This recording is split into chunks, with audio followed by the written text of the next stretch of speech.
दोस्तों, आज हम अपनी नाउन की दूसरी क्लास चालू करने वाले हैं और कल की क्लास में हमने सीखा था कि नाउन होता क्या है। नाउन हमारी इंग्लिश ग्रामर की बैकबोन है और कल हमने नाउन के बारे में पढ़ा था। और कल हमने नाउन के टाइप्स पढ़े थे, जिनमें से मैंने आप लोगों को बताया था काउंटेबल नाउन और अनकाउंटेबल नाउन। और उन्हीं काउंटेबल और अनकाउंटेबल नाउन में हमारे नाउन के पांचों टाइप्स आ जाते, जिनमें से हम कल हमने दो टाइप्स पढ़े थे। हमने पढ़ा था अपना प्रॉपर नाउन और हमने पढ़ा था अपना कॉमन नाउन। ठीक है, प्रॉपर नाउन मतलब किसी एक विशिष्ट आदमी के लिए यूज करने वाला नाउन, और कॉमन नाउन सेम नेम मतलब के जो बार बार यूज कर सकते हैं, वो हमारा कॉमन नाउन हो जाता है। तो और आज हम पढ़ने वाले हैं क्या, आज हम पढ़ने वाले हैं कलेक्टिव नाउन। कलेक्टिव नाउन क्या होता है, ठीक है। Collective noun, name of group is called collective noun. मतलब कि किसी के ग्रुप का नाम, मतलब किसी चीज के ग्रुप को हम जो मतलब कोई ग्रुप है जिसका नाम है कुछ, तो वो है हमारा कलेक्टिव नाउन। जैसे मैं सपोज एग्जांपल मैं आप लोगों को देना चाहता हूं कि एक कमरे में बहुत सारे स्टूडेंट्स बैठे हैं, तो उन स्टूडेंट्स के ग्रुप को हम क्या कहेंगे, बताओ आप लोग। ग्रुप ऑफ स्टूडेंट्स, जी तो वो हो गया, ठीक है। अब इन ग्रुप ऑफ स्टूडेंट्स का एक क्या हो जाएगा, आप मुझे बताओ। तो स्टूडेंट्स के ग्रुप को हम कहेंगे क्लास, ठीक है। स्टूडेंट्स के ग्रुप को हम कहेंगे क्लास। क्लास हमारा कलेक्टिव नाउन है, ठीक है। अब जैसे मैं कहूं कि मेरे पास रीजनिंग के बच्चे आए पढ़ने, ठीक है। रीजनिंग के मेरे पास कम से कम 5-6 बच्चे हैं। मेरे पास साइंस के बैच के मतलब साइंस के 5 बच्चे, इन सबके अलग अलग बैच लगा रहा हूं। तो वो साइंस का बैच अलग हो गया, रीजनिंग का बैच अलग हो गया, तो हमारा बैच क्या हो गया, बैच हमारा हो गया कलेक्टिव नाउन, ठीक है। ऐसे आया समझ, मुझे पता है जल्दी किसी को समझ नहीं आया। अब मैं सबको आप लोगों को सरल भाषा में पढ़ाने की कोशिश करता हूं, ठीक है। जैसे एक इंग्लिश में एक शब्द है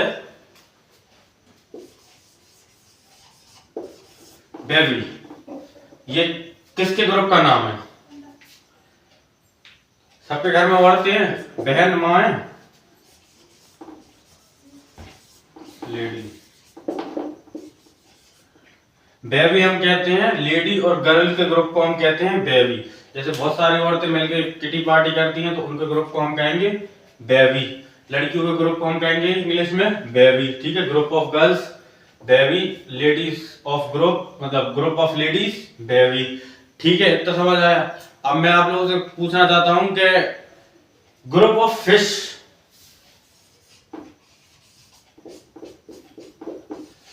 फिश के ग्रुप को हम लोग क्या कहते हैं। फिश के ग्रुप को हम लोग इंग्लिश में कहते हैं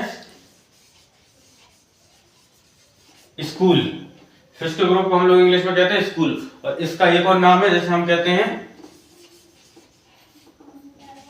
शाउल, ठीक है। और इसी के साथ हम group of dog,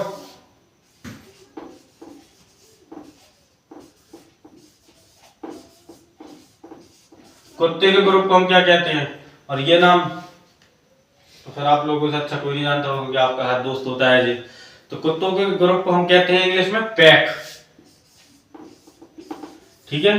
group of dogs को हम इंग्लिश में कहते हैं पैक। और एक होता है भेड़िया, तो ग्रुप ऑफ वुल्फ्स को हम इंग्लिश में भी, ग्रुप ऑफ वुल्फ्स को भी हम कहते हैं पैक, ठीक है। और एक सबसे इंटरेस्टिंग चीज है, ग्रुप ऑफ आउल को हम लोग इंग्लिश में क्या कहते हैं। वो आप लोगों को भी मतलब सुनने में मजा आएगा, आप लोगों ने सुना नहीं होगा आज से पहले। तो ग्रुप ऑफ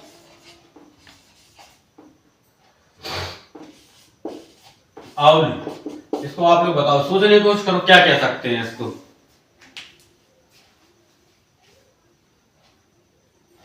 आप लोगों ने टीवी में देखा होगा कि बहुत सारे नेता लोग एक साथ बैठे होते हैं, उनकी सभा लगी होती है, उसे हम लोग इंग्लिश में कहते हैं पार्लियामेंट, ठीक है। तो ऐसे ही हम ग्रुप ऑफ आउल को भी इंग्लिश में कहते हैं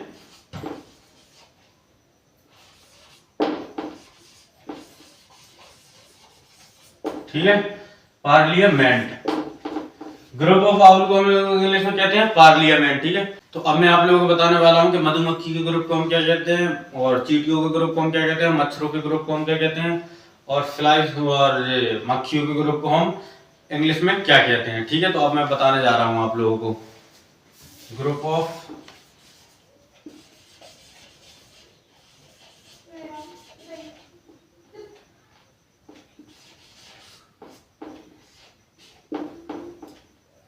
MOSQUTIO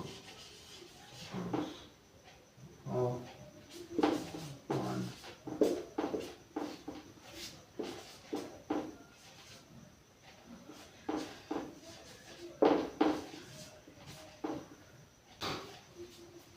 ठीक है, तो देखते हैं हम लोग group of mosquito, ant, flies और बीस के ग्रुप को हम लोग क्या कहते हैं इंग्लिश में। इन सब के ग्रुप का एक ही नाम होता है, वो होता है स्वार्म। ठीक है, group of mosquito, group of ant, group of flies, group of bees के को हम इंग्लिश में कहते हैं स्वार्म, SWARM। ठीक है, स्वार्म। अब इसके मैं मतलब इसके बहुत सारे कलेक्टिव नाउन होते हैं। ठीक है, ये सारे कलेक्टिव नाउन आपको याद करने पड़ेंगे। ग्रुप ऑफ लेडीज को हम लोग इंग्लिश में क्या कहते हैं।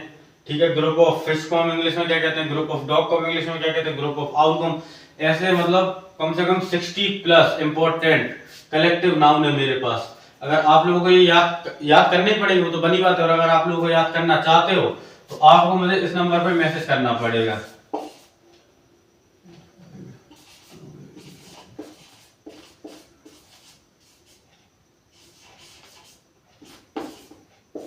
इस नंबर पर आप लोगों को मुझे SWF मैसेज करना पड़ेगा, और 60 कलेक्टिव नाउन मतलब 60 इंपॉर्टेंट कलेक्टिव नाउन।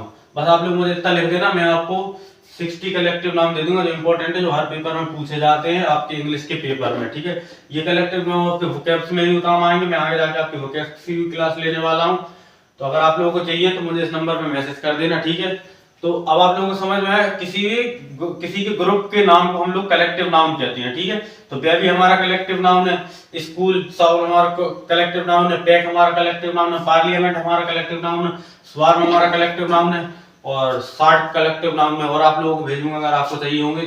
ठीक है, तो वो आप सबको याद करने पड़ेंगे। तो अब हम आते हैं कलेक्टिव नाउन के बाद हम आते हैं एब्स्ट्रैक्ट नाउन पर। तो एब्स्ट्रैक्ट नाउन होता क्या है, जैसे मैं आपको मोटी मोटी भाषा में समझा दूं। एब्स्ट्रैक्ट नाउन हमारा वो होता है जिसे ना हम देख सकते हैं ना हम छू सकते हैं। ठीक है, तो वो कहते हैं हम एब्स्ट्रैक्ट नाउन। जिसे ना हम देख सकते हैं ना छू सकते हैं, वो हमारा एब्स्ट्रैक्ट नाउन होता है। जैसे एग्जांपल मतलब देख नहीं सकते, छू नहीं सकते, लव। किसी के प्यार को आप देख सकते हो, किसी के प्यार को आप छू सकते हो, नहीं छू सकते हो, नहीं देख सकते हो, तो ये हमारा एब्स्ट्रैक्ट नाउन है। ठीक है, होनेस्टी,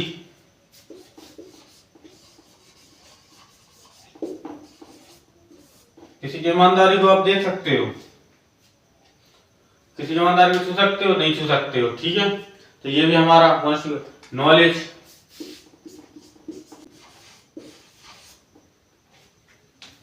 एक हो जाता है हमारा नॉलेज। किसी की नॉलेज को आप देख सकते हो, छू सकते हो, नहीं छू सकते हो, ना ही आप देख सकते हो। ब्यूटी,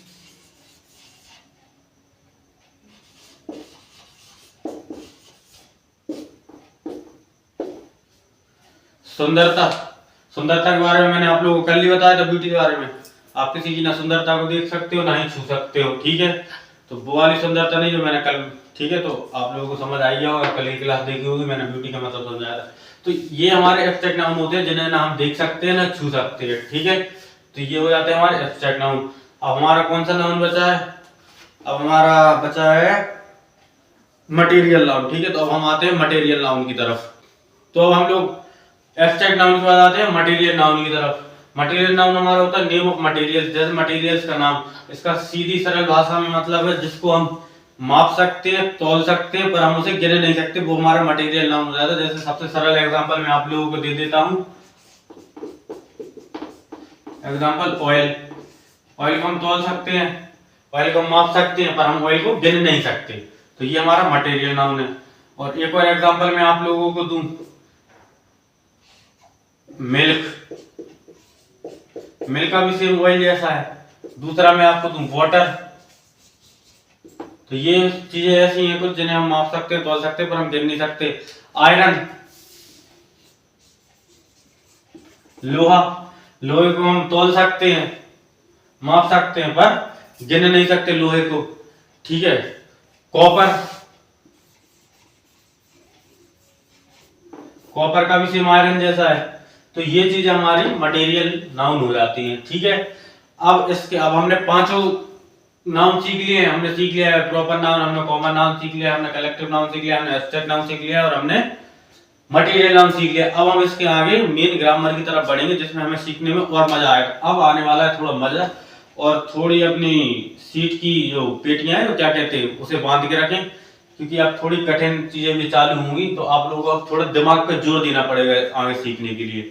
ठीक है, तो अब आगे चलते हैं, बड़ी मजे के साथ आगे भी और चीजें सीखते हैं। तो मेरे दोस्तों, आज की ये क्लास मुझे यहीं पर खत्म करनी पड़ेगी, क्योंकि मुझे कुछ जरूरी काम आ गया है, तो मुझे वहां पर जाना है। तो हमने नाउन के अपने पांचों टाइप सीख लिए। कल हम आर्टिकल्स के बारे में पढ़ेंगे। कल हमारी क्लास होगी नाउन के आर्टिकल्स की। ठीक है, तो कल हम आर्टिकल्स के बारे में पढ़ने वाले हैं। ठीक है, तो आज के लिए मैं आपसे विदा लेता हूँ। अब कल मिलते हैं अगली क्लास में।